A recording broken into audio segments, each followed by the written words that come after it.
Hey guys and gals, mostly guys, from what my percentages say. Skip here, and I wasn't going to do a build or a video on the installation of Gooniac's afterburners because I have done a number of them, a couple of them already on both RC Geeks and Gooniac's. But on the SU-30, a couple things indifferent that I thought I might want to bring to mind for a couple of people that might, for any of you that might want to be putting these on there.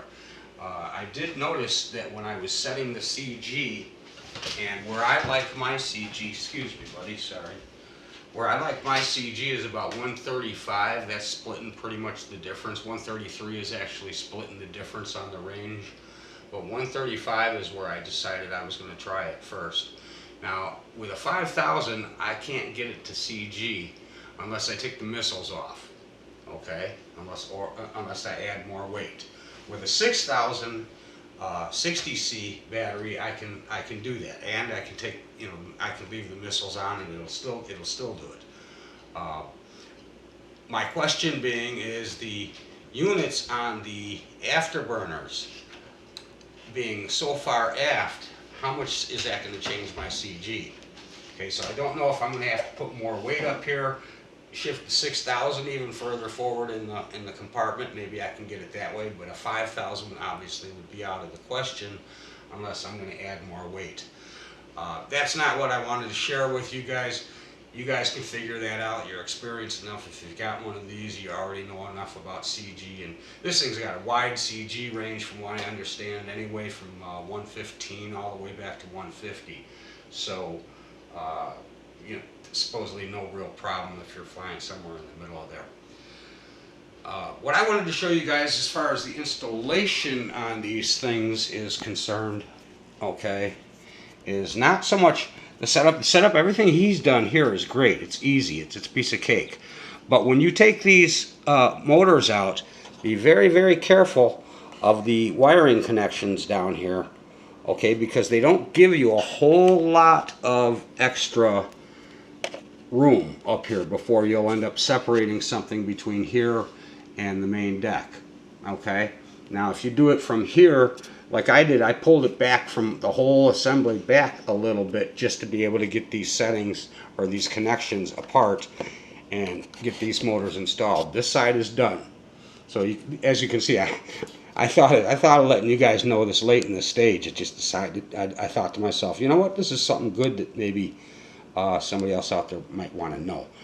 Because tackling this thing is a little iffy. You don't know if you want to pull out the front tray underneath the air brake first, or which one you want to do first. But starting the back first is what I did. I took the motors out, and but I moved this. I pulled this out. First thing I did was I took out this little middle tray. And be careful when you do that with these things, guys.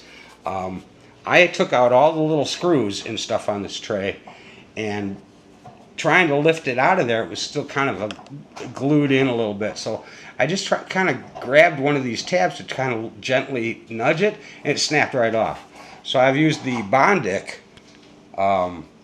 See if I can get a decent shot on it here. You probably see a raised rib there.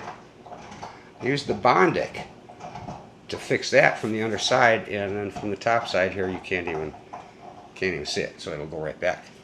But be real careful with those little things. When you pry it out, you're better off to try and get something around the edge, or use one of the holes itself with a little pointed screwdriver, pointed end thing. It just goes right in the hole, and then you kind of wedge the plastic a little bit, and then give it a little tug up, and that sometimes kind of frees it. But yeah, I wanted to let you know about this so that you don't pull your connections loose up between here and your main deck. Okay, if I come into anything else, guys, I'll bring it to your attention. Excuse me. COVID cough. No, it's not. Just kidding. If I run into anything else, I will let you know, but these things are just going to lay in real nicely, real easy. Suggest using a washcloth like I was using here. Hold on just 1 second. My washcloth go. There we are. So when you lay your motors down, you don't ding your foam. But yeah, run the little wires they give you right up through, right along the sides here of the ESCs, reposition everything, and pull it back forward. You want to shift as much weight forward as you can after putting these suckers on here. Okay, I guarantee it. I guarantee it. So you want to push them, you know, get them pulled forward as far as you can. All right, and then the rest of it, I'll probably show you something later if it needs be. Otherwise, we'll show you the finished product when I'm done. Okay, and this is Skip signing out. Progress on the installation on the Gooniac33 fiery booties here, guys, on the SU-30. SU-30, what did I say, 33? Sorry about that. I was thinking something else. But nasty winds out today. I mean, we got, if anybody can see that tree, let's see if I can zoom in. Oh, it won't let me do it right now at this setting, will it? Let me see.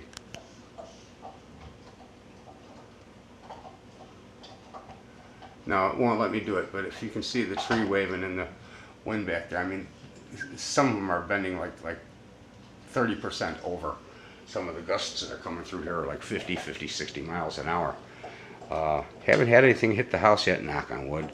But anyway, I'll show you the rest of this when I'm all done, guys, and we'll catch you in a short. Thanks for watching.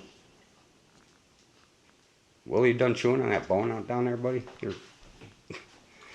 Oh, it's a nice big bone. You guys check this bone out. Yeah. Got enough of those laying around out in the yard. People are going to think I'm getting rid of bodies around here. Don't have a lot of kids running around. Just kidding. Maybe that's why they avoid my house at Thanksgiving, at Halloween.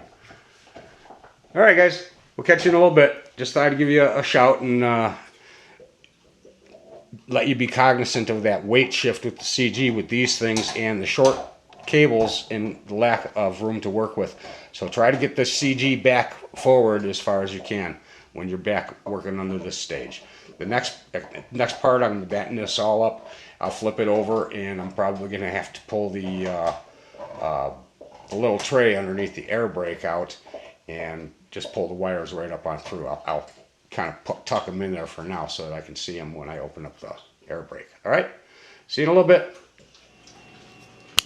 All right, guys, here's the piece that I had to remove from the air brake. Inside here, there's a little plastic tray made out of the same stuff as the bottom, so be careful with it when you pull on it. It goes in a certain way.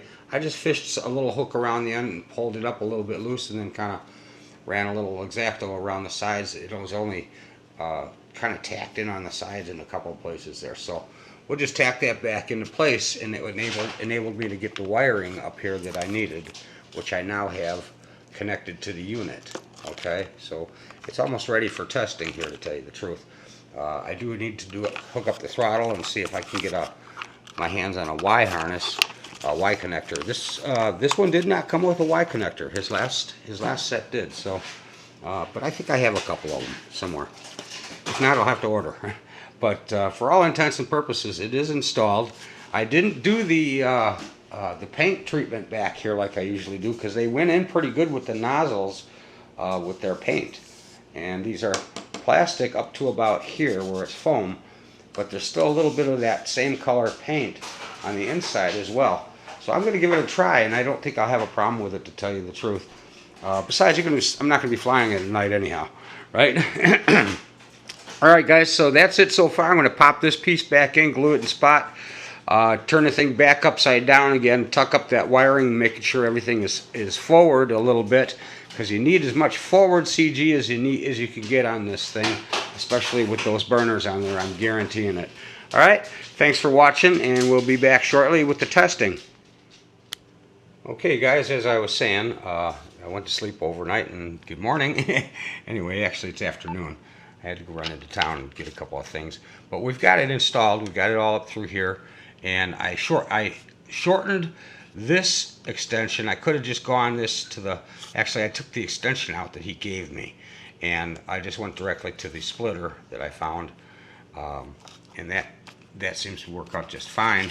I did need to put a little extension on this if I wanted to be able to reach all the way to the front battery, depending if I wanted to run the battery that way or the other way. It didn't matter, but I've got an extra connector here should I want to make changes. So let me hook this thing up real quick and we'll give you a quick demonstration, see how it looks. Okay, hold tight. Okay guys, we've got everything working right.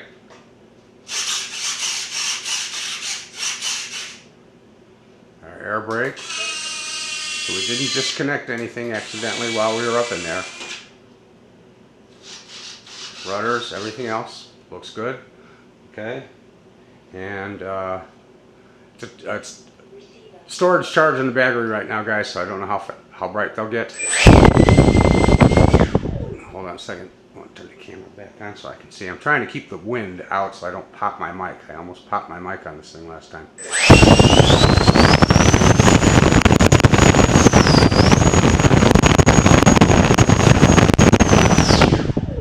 Wow, yeah, it looks pretty good, guys. It works out pretty nice. And I did not put my coating in there this time like I usually do because as you can see from the top, you don't really get any bleed through at all. So